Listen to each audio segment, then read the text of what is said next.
আসসালামু আলাইকুম। কথা বলছিলাম ডাক্তার মোহাম্মদ সাগর কাজী। আজকে কিছু কারণে আমি আপনাদের সামনে আসতে পারলাম না, তবে আজকের ভিডিওতে আমি অত্যন্ত গুরুত্বপূর্ণ একটা বিষয় নিয়ে কথা বলবো, সেটা হচ্ছে ব্রয়লার। এবং আমি এর পাশাপাশি একটা উদ্যোগ গ্রহণ করেছি, সেটা হচ্ছে ব্রয়লার নিয়ে আমি সম্যক ধারণা প্রদানের জন্য কিন্তু ধারাবাহিকভাবে একটা সিরিজ আলোচনা করব।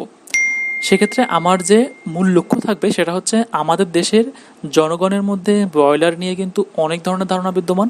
কেউ মনে করেন এটা খাওয়া সঠিক, কেউ মনে করেন এটা খাওয়া ভুল, কেউ মনে করেন এটা স্বাস্থ্যের জন্য অত্যন্ত ক্ষতিকর, কেউ মনে করেন এটা ক্যান্সার সৃষ্টি করে, কেউ মনে করেন এটা অনেক। তো এই ব্রয়লার নিয়ে নানা ধরনের মতের মধ্য থেকে আসলে সঠিক মতামত কোনটা, এই বিষয়ে কিন্তু সকল ধরনের মানুষের জানা প্রয়োজন। কেননা আমাদের দেশে ব্রয়লার একটা গুরুত্বপূর্ণ সেক্টর বর্তমানে, কারণ এই ব্রয়লারের মাংস বা পোলট্রির মাংস কিন্তু আমাদের দেশে মানুষ প্রচুর পরিমাণে খায় এবং বিভিন্ন ধরনের খাবার বা বিভিন্ন ভ্যারিয়েশনের খাবার তৈরিতে কিন্তু এই ব্রয়লারের মাংস ব্যবহার করা হয়। সো আমি সাধারণত একজন ডাক্তার হিসেবে বিভিন্ন সময়ে বিভিন্ন ফার্ম ভিজিট করি বা বিভিন্ন জায়গায় আমি সেমিনার বা প্রোগ্রামের সময় বিভিন্ন ধরনের কোশ্চেনের সম্মুখীন হয় যে স্যার, ব্রয়লারের মাংস আমাদের শরীরের জন্য কতটুকু উপকার বা এটা খাওয়া ক্ষতিকর কিনা। তো এরকম নানা প্রশ্নের প্রেক্ষিতে কিন্তু আমি একটা চিন্তাভাবনা তৈরি করেছি যে আমি ব্রয়লার নিয়ে একটা সম্পূর্ণ ধারণা দেওয়ার জন্য ধারাবাহিকভাবে আমি আপনাদের সামনে ভিডিও প্রদান করব।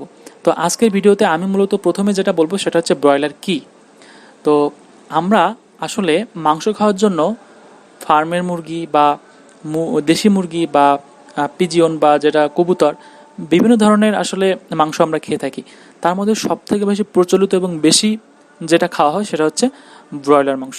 তো এই ব্রয়লার মাংসটা হচ্ছে মূলত শুধুমাত্র মাংস উৎপাদনের জন্য বিশেষভাবে উৎপাদনক্ষম একটা জাত, যেটা রিসার্চার বা বিজ্ঞানীগণ এই যে উন্নত জাতের যে মুরগি রয়েছে তাদের মধ্যে বেস্ট টু বেস্ট আমরা বলে থাকি, বেস্ট টু বেস্ট হাইব্রিডাইজেশনের মাধ্যমে বা সংকরণের মাধ্যমে কিন্তু তারা এই যে আপনার নতুন উৎপাদনক্ষম যে ব্রয়লার জাত এটা তৈরি করেছেন।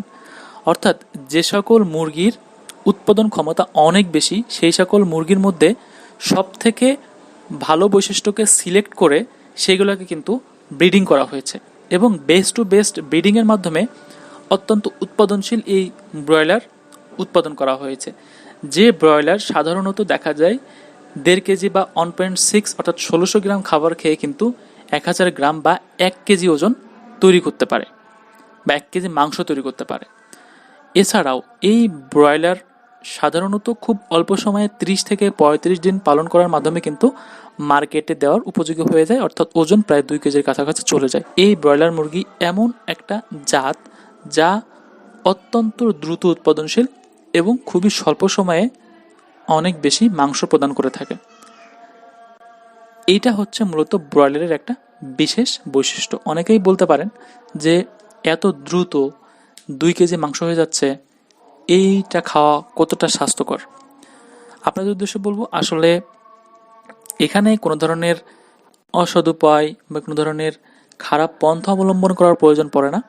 সাধারণ সুষম খাবার যদি আপনি আপনার বাসায় একটা ব্রয়লার মুরগিকে এনে রেখে 1 মাস খাওয়ান, তাহলে আপনিই দেখবেন যে সেই মুরগিটা 1 মাস বা 35 দিন পরে মোটামুটি 1.5 থেকে 2 কেজি ওজন হয়ে গিয়ে। আজকে আসলে জাস্ট আমি ব্রয়লার মুরগির প্রাইমারি বিষয় নিয়ে কথা বললাম যে ব্রয়লার মুরগিটা কি এবং এত দ্রুত কিভাবে আসলে এটা মাংস প্রদান করে থাকে।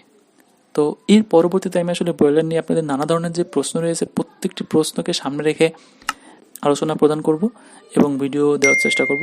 আশা করি সম্পূর্ণ সিরিজের পুরো ভিডিওগুলো দেখলে আপনার ব্রয়লার মুরগি নিয়ে স্বচ্ছ ধারণা তৈরি হবে এবং আপনি সিদ্ধান্ত নিতে পারবেন আপনি অথবা আপনার পরিবারের জন্য আপনি ব্রয়লার মাংস খাবেন কি খাবেন না। তো দেখা হবে পরবর্তীতে সেই কোনো একটা ভিডিওতে।